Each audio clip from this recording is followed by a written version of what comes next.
What's going on, guys? Gaston right here, where we learn more and take our craft further. And today we're going to be talking about these two babies that I have right here.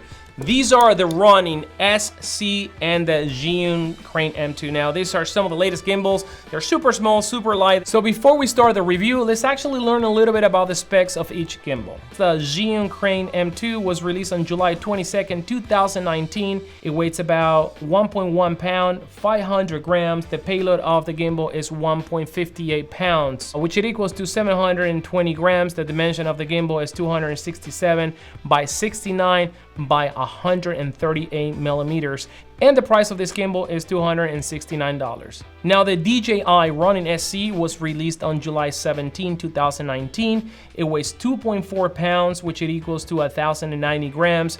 The maximum payload of this gimbal is 4.4 pounds, equals to 2 kilograms, and the dimensions of this gimbal is 488 by 202 by 185 millimeters. The price of this gimbal is $439, of course, without the accessories. Let's begin with the Ronin-SC. Now, it is really a nice gimbal. One of the main features that actually set this gimbal apart is that you can actually lock all the axes. So locking the axis is really good for transporting your gimbal, and also to actually pack it in your backpack, or if you want to transport your gimbal, you're moving from side to side, you don't have all the axes dangling, hitting you in the head, and the camera also dangling in every direction. The gimbal construction is really nice. It features this rubber and plastic tripod legs that you can actually remove. It has a 1/4 inch threading here, but also has a bigger one, and this one is going to allow you to mount it on like light stands and poles and stuff like that. So pretty handy. Now, the battery grip actually comes apart. So you have this little latch right here that you actually release, and you can actually remove the battery like so. Now, this is really nice. It has also a battery indicator right there. Now, the gimbal also has a USB-C port where you can charge the battery, but the only problem is that the USB-C port is actually on the brain of the gimbal, so it's not on the battery. So if you want to actually charge the battery while the other one is operating, you can do that. You have to actually lock the battery to the gimbal, and then you can charge each battery. So you're gonna have to do that if you want to charge them. It has a trigger right here in the front that it allows you to toggle between modes. It has 3 lights indicator and a power on button right here that you hold it for a couple of seconds and it turns on. So as you guys can see, there I'm in mode 2, and then a mode button that allows you to move between the different modes. It has a joystick, kind of like the DJI, type of joystick. Really nice. I like this type of joystick. Really responsive. And it also has a record button right here.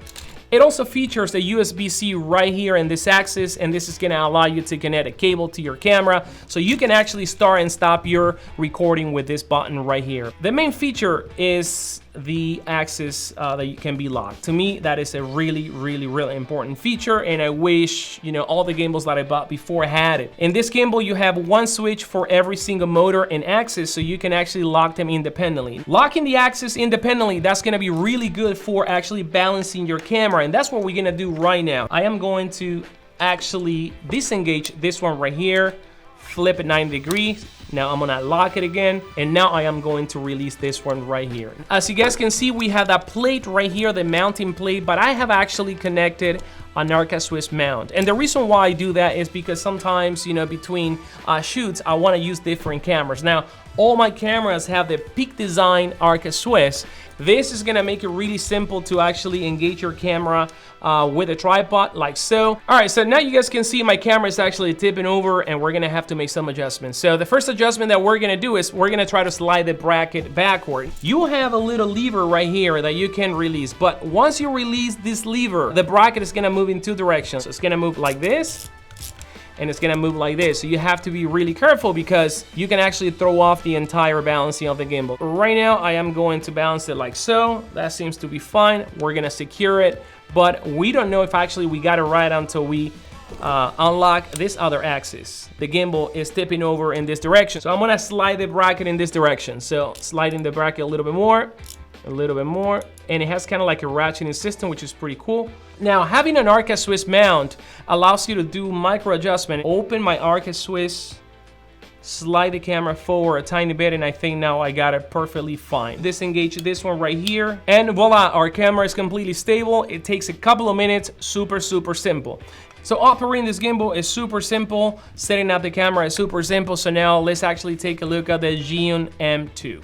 Now check this out, compare the difference between the Zhiyun M2 and the Ronin-SC. Almost like 40% smaller than this gimbal right here. In terms of the construction of this gimbal only breaks apart in two pieces. One is going to be the tripod that is made out of plastic. It's nowhere near as good quality as the one on the Ronin-SC, but nonetheless, it does its job. We also have the body and the battery, which is everything is just one piece. Now, the cool feature about this gimbal is that it has a screen, and that is really nice because you can actually tell in which mode you're in.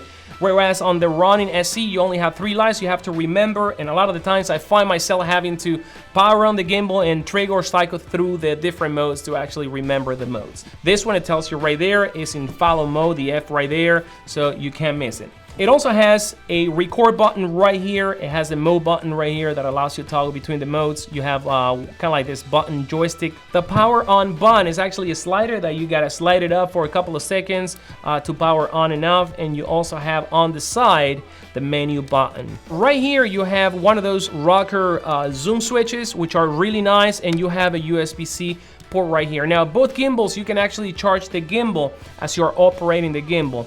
The good thing about this one is that it has Wi-Fi, so you can actually connect to the A6400 wirelessly without having to attach a cable to actually start your camera and stop your camera. But also you can control your zoom if you have one of those lenses that has electronic zooms. This gimbal only has one switch to lock all the axes, and the way it does is a little bit different and a little bit awkward. The switch is right here, this red one that you see right now. So once you release that switch, the gimbal actually becomes loose. So in order to lock it, what you have to do is collapse all the arms into its smallest position. So this is actually a disadvantage because every time you reset up your gimbal, you're gonna have to reconfigure the camera and balance it again, whereas on the Ronin-SC, you simply unlock the axis and you're up and running. So in this bracket, we're not gonna be able to mount an arcade switch because it would cause the camera to set way too high. This plate has 2 positions, so you can put kind of like an RX 100 in this slot and now a bigger camera like the A6500 in this position right here. So it's not as smooth as the Ronin-SC, but again, it's a lot cheaper, a lot smaller. So we're gonna slide this arm to position the camera properly, and as you guys can see, I'm almost maxed out there, so anything bigger than this is gonna be almost impossible to mount here. The payload of this gimbal is 1.58 pounds, so it's actually half of the payload of the Ronin-SC. Keep that in mind. You're also not gonna be able to use the A6400 or similar cameras with a lens that is too heavy. For example, I cannot mount the 60mm f1.4, so the one that I have right here is the 60mm f2.8. And now we're gonna balance this one like so. And one of the things that I like about this gimbal, it has these little knobs that you can actually lock to remember the position. But remember, every time you collapse the gimbal and you close it, you have to rebalance the whole gimbal. We're gonna turn the gimbal on. Remember the switch right here, so we're gonna turn it on, power it on, hold it up for a couple of seconds, and boom. Now the camera's gonna start, and there you go. There is a little problem. I don't know if you guys can see that. Right here, if you do this, I'm actually causing the knob to touch on the motor. So you have to be really, really careful with this one. So an X6400, an X6500, an X6000 is gonna be probably maximum capacity for this gimbal in terms of size and in terms of weight. And remember, you're not gonna be able to put like heavy lenses like a 60mm f1.4 or even a 56mm f1.4. I think that lens is gonna be already too heavy, or the 30mm f1.4. So, all right, so I have in my hand a Canon G7X, and we're gonna be mounting this camera in the smaller slot closer to the engine. So with the same screw, pop it like this. One thing that you gotta keep in mind, you have to turn on the camera for the lens to extend, because that's gonna throw off the balance if you don't do it. The camera's tipping over a little bit. We're gonna slide it back a little bit more. Now, one thing to keep in mind is that both gimbals have apps, and those apps actually give you more options for the gimbal. One of the things that you can actually do is calibrate the engines. You can connect to mobile devices and so on. So make sure to check them out. Now, this camera has been set and we're ready to start actually operating the gimbal. A G7X or an RX100 or a camera of similar size is going to be the most suitable camera for this gimbal. Yes, of course, you can actually mount an X6400 with a small lens, but I mean, you're gonna have some constraint in terms of size, and probably the gimbal can actually give out. But for cameras like this one, especially the new RX100 Mark 7, which has tons of features, it is going to be a great gimbal to have. This gimbal comes with the play mount for the phone, so you can actually screw it in here and put your phone and calibrate your phone, and now use the gimbal with your phone as well.